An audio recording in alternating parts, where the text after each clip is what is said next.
بسم الله الرحمن الرحيم وبه نستعين وهو خير ناصر ومعين وصلى الله على سيدنا Muhammad وآله الطاهرين. And welcome back to question time. We are looking at Islamic family law without basically giving a summary of our first half, because we got to cover a lot of things.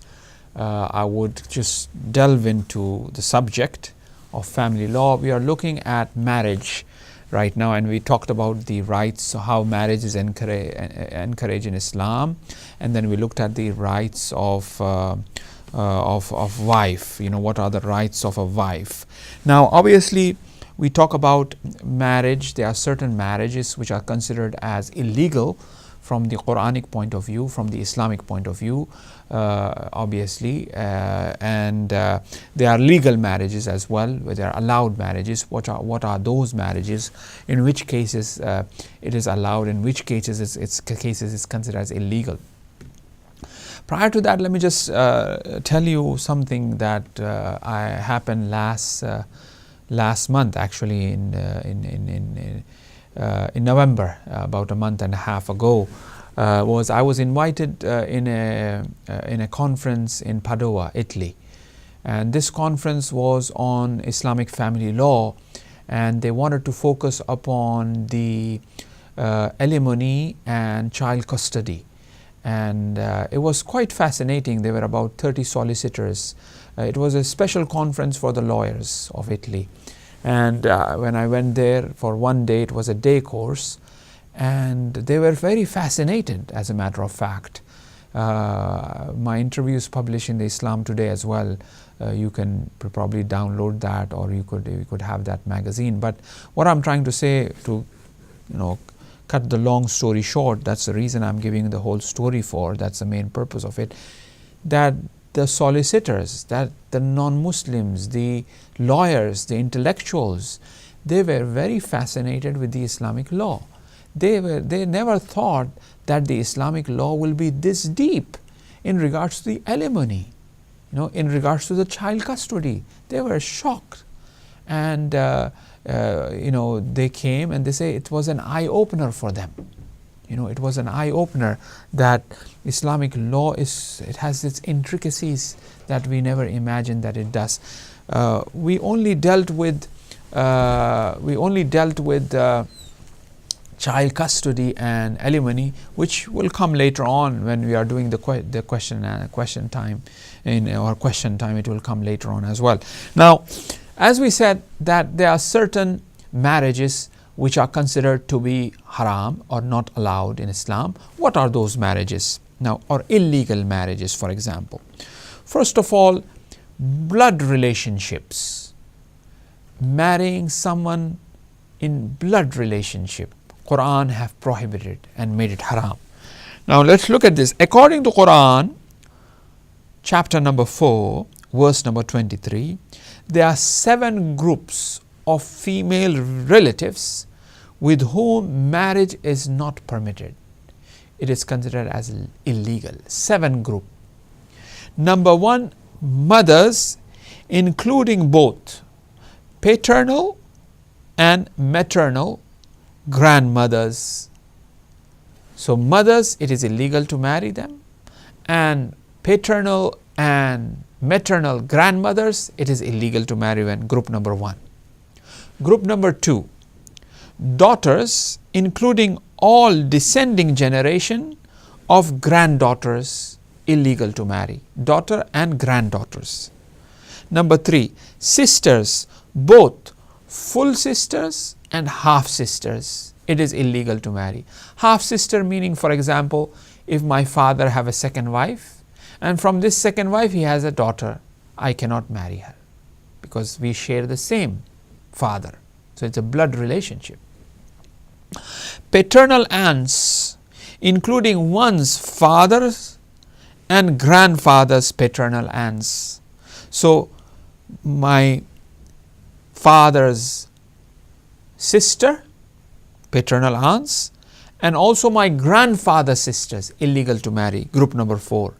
Maternal aunts, my mother, khala. Amme will be the 4. Number 5 will be khala. maternal aunts, including one's fathers and grandfathers. Maternal aunts, my grandma's sister as well will be my khala as well. My mother's sister as well I cannot marry. That's number 5. Number 6, brothers' daughters, including all descending generations of brothers. Meaning my niece, I cannot marry my niece. And I cannot marry my niece's children, niece's daughter. That is group number 6. My sister's daughters, including all descending generation of my sister's daughters, group number 7. So these are the 7 groups according to the Islamic law of marriage. We cannot marry. It is illegal to marry them. It is haram from an Islamic point of view to really marry them. Now, the question arises, okay, for example, marriage takes place. Will, as the marriage have taken place, now the other Islamic law will be implemented or not, or will be nullified or not? That is something very interesting that is required that investigation. Right? It happened in a village or somewhere else. Now divorce is supposed to take place. How the alimony will be distributed, the heritage what will happen? Well, the first law which was done was illegal. Now the question the mujtahid will look into, the research will go into whether they were aware of it, whether they were not aware of it. Whether they were aware of it, then can we really have a proper, fair justice and other laws of Islamic laws of marriage can be implemented here or not? The law of meher will be implemented or not? The law of nafaqah will be implemented or not? If the husband is not giving, for example. It is not simple. It is quite precise, unique, Islamic law we are talking about here. Now, there are other blood relationships in the Quran, 8 impediments to valid marriage. Now, blood relationship, 7 groups. They are causal relationship. Because of a reason, one cannot marry. Because of some reason, I don't have a blood relationship, but because of some causal reason, something happened. For example, I got married and the sister of my wife, I cannot marry, right? Causal reason, because a cause took place. Because of this cause, I cannot do that marriage according to the Islamic law. Let's look at which the Quran is talking about. Now, relationship established by marriage. All Islamic schools, brothers and sisters, I would be looking at some of the other Islamic schools as well, because I also teach Islamic family law, and you have non-Jafari students as well in the class, so we tend to look into other Hanafi, Shafi'i, Maliki, Hanbali, and their understanding as well according to the Islamic family law. So we might kind of compare some of the laws that are there, and how fascinating the Jafari thought and how precise the Jafari thought is really. It's quite interesting to look and compare. And the other thing which I want to mention, which I mentioned in the course as well, and that is, see, marriage or Islamic family law is very contextual, right? Contextual. It belongs to that period. We have very less in the Quran. Yes, some of those things are very straightforward, very clear in the Quran. 7 groups we cannot marry, very straightforward. Causal factors, no, we cannot marry, very straightforward. Witnesses required, the nikah, the meher, very straightforward. But what about maintenance, nafaqah? What about travel expense? Contextual to that period. What about child custody? The mother should take care of the child, or the father should take care of the child. If the mother is not there, then can the grandmother can take care, or it goes back to the wilayat. So it's very contextual. Lot of intellectual input is used in understanding and in making of this law. Lot of ijtihad from the mujtahideen, from the maraji goes into play to make the Islamic family law, which provides us a space, a room to really look into other schools of thought and how they have dealt with this law. And also it provides us with an insight and space to really consider the local law, the local family law, and to look into that and how much that could be implemented, right, and used. And if it is based upon the justice system, it is based upon the principles of the Quran, then the mujtahid or marja can entertain that law and introduce that law, within the Islamic family law. So it's quite fascinating. Now let's look at the relationships established by marriage. All Islamic schools, all of them, agree that it is unacceptable for sons or grandsons to marry their stepmothers. You cannot marry the stepmother. Or step-grandmothers, irrespective of whether the marriage of the stepmother or step-grandmother have been consummated or not. This ruling is based upon the Quran, verse number 22, chapter number 4. Whether the consummation of the marriage is taken place or not, the stepson cannot marry. Father lost his wife, got married to a beautiful woman. The son fell in love with the stepmother. They want to get married. I'm sorry. Islamic law doesn't allow. Father lost his wife, divorced his wife, married to another wife. The stepson fell in love with the grandmother of this, with the mother of this stepwife. I'm sorry, the stepson cannot marry. It is against Islamic law. And you might be thinking that I'm trying to joke here, but I have witnessed that two couple came in to the office and they said, this is my stepmother and I want to get married. They were from the Middle East. I'm not going to specify exactly because this has happened, right? I will not say which part of the Middle East. I will just give you the area to be very specific, for example. Not saying that, the Asians or the Indians or Pakistani will not have this case, but I'm just trying to make this sound, or make this, not just make this sound to you genuine that it has happened, But all schools of thought, they do not. So there's a causal cause. Now they would say that, okay, my father just did nikah, just pronounced the marriage, but never had any relationship. He was in West Indies and the stepmother was in Malaysia. They just made it marriage on the WhatsApp, on the telephone or whatever. Now still, even if they have never seen each other, if the nikah was recited, but the consummation of marriage was not take place as well, it doesn't matter. It will be a cause that will not allow the stepson to marry the stepmother or the step-grandmother. Number 2. All Islamic schools of law agree that it is unacceptable for a father or a grandfather to marry his daughter-in-law.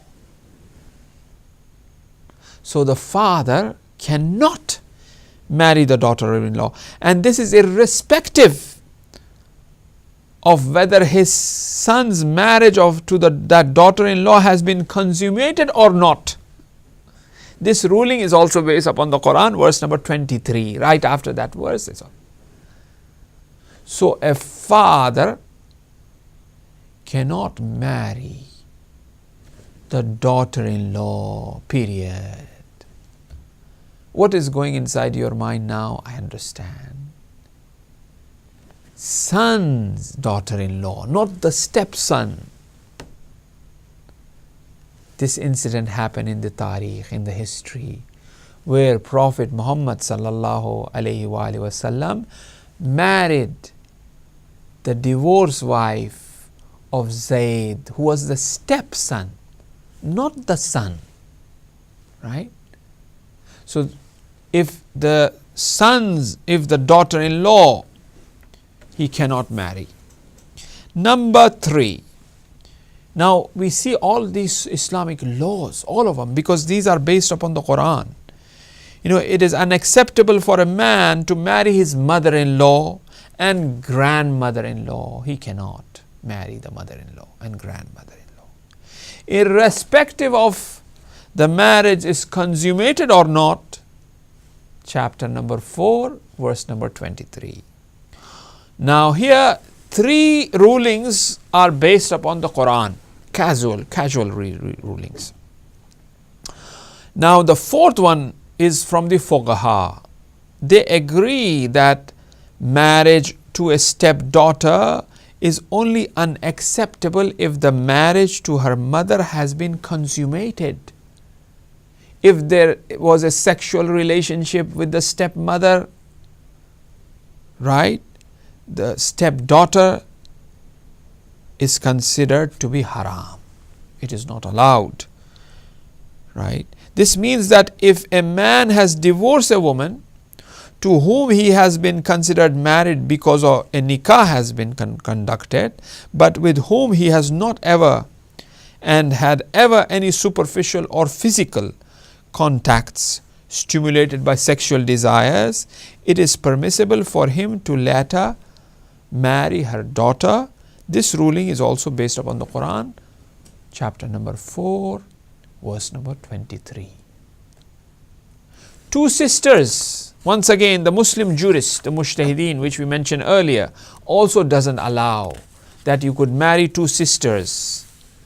It is not allowed. Sister-in-law you cannot allow, while the marriage as a second wife, if the wife dies and then the husband takes the sister of this wife, no problem. But if they are alive, then problem, then they cannot. And apparently this is quite, for the 4 Sunni schools agree that a man may not concurrently marry a woman and her maternal or paternal aunt.